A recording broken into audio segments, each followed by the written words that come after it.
Let's talk to Richard Tice, Deputy Leader of Reform UK. Richard, very good morning to you. Well, it's morning. I don't think it's a very good one for anybody, frankly, and our deepest condolences to obviously the family and friends of Charlie Kirk, an extraordinary individual. And yeah, it's just devastating in so many ways. This was a young man who was very significantly influential in helping the President of the United States be elected with such a majority, and who gave hope and to many people, and he gave license to talk about some issues which need talking about. And in a sense, many of us, both in America and here in the UK, have been smeared and labelled for wanting to talk about some of these difficult issues. Sure. Well, I mean, it was only yesterday, and I think you were on with Jeremy Kyle yesterday afternoon, Richard, where John McDonnell, I don't particularly want to, even bring attention to him for this particular outburst, but he likened Nigel Farage to Hitler, said that, the Reform Party is a sort of crypto-fascist organisation, and this is where it leads. Well, we're called that name in the House of Commons by Labour MPs pretty much every day, certainly every week now, and it is pretty extreme. I mean, I think this was a political killing, be under no illusion, and it will probably go down in history along the lines of the horrific killing of Martin Luther King in the late 1960s, and I think that that's how significant this is. But in a sense, the way to respond to it, for those of us who speak about difficult issues in the public eye, is actually our legacy to Charlie Kirk is to keep talking about difficult issues, to make it legitimate to do so, and to ensure that we're not terrified or frightened to not want to talk about these things. And if you talk about some of these things in the open, then if it's a bonkers statement, then the disinfectant of sunlight will expose it as being bonkers. If it's got some merit to it, and we need to learn from things, then likewise. And that's the whole point. And I think that's what people like Charlie Kirk were trying to achieve. And that is our legacy to his terribly shortened life, but his success is we have to continue to carry the torch, to carry the candle, and make sure that it shines bright in the spirit of free speech. Yeah. Turning Point UK, who of course were associated with Charlie Kirk's organisation in the US, put out a statement a few hours ago and said to Keir Starmer, "Your Deputy Prime Minister David Lammy described us and Charlie as sinister forces and xenophobic. Other Labour MPs have protested with violent far-left activists who attacked us. The language your party and the wider left uses to describe people like Charlie and us is disgraceful." They're right, aren't they?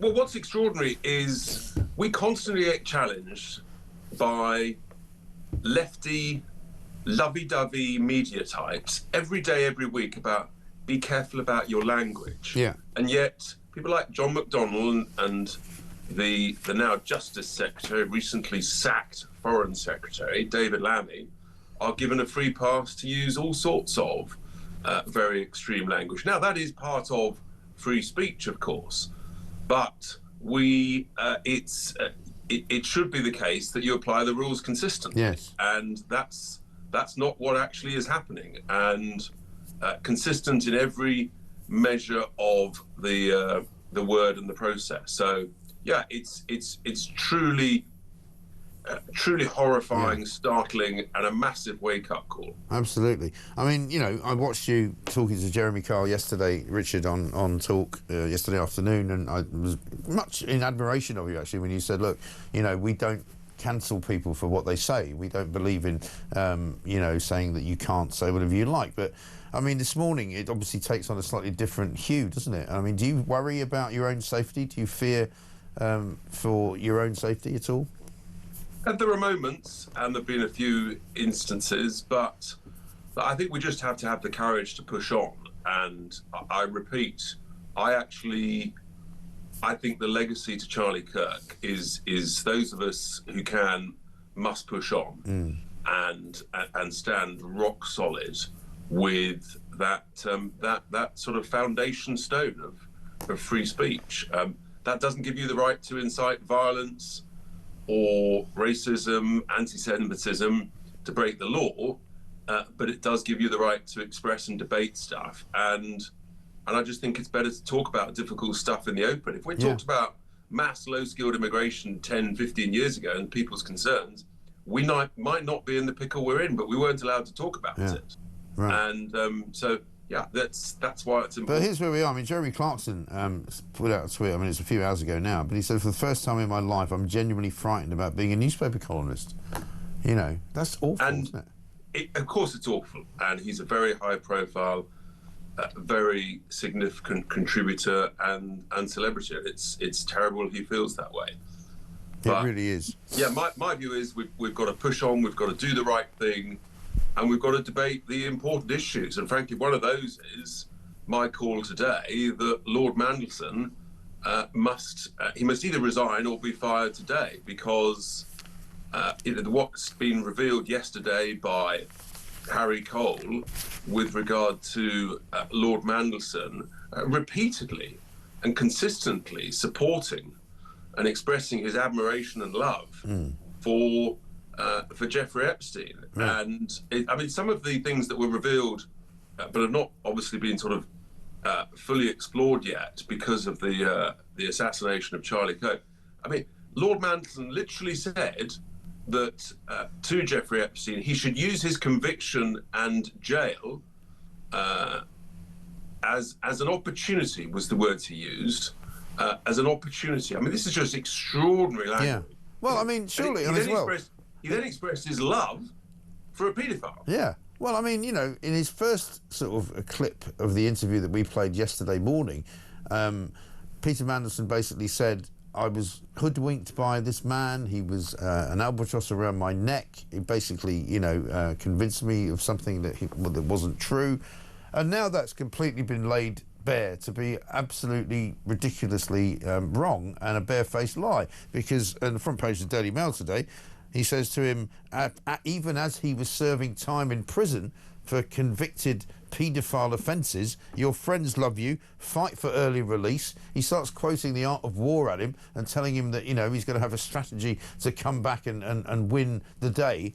It's quite extraordinary. And here's the next point, Mike. He then went on to say, this could not happen in Britain. Right. In other words, if you're a paedophile, you might get away with grotesque child prostitution and sex offences in Britain if you're powerful enough and know who to talk to. I mean, and of course, that's actually partly why, because of our sort of wokery, that the horrific child grooming gang scandals was allowed to continue for well over a decade, and regrettably is still going on. So, I mean, just extraordinary. A man who represents the United Kingdom as our ambassador in the United States, negotiating in the White House, thinks that somehow child prostitution can be got away with in the United Kingdom, and that a convicted sex offender should use it as an opportunity. This is not tenable.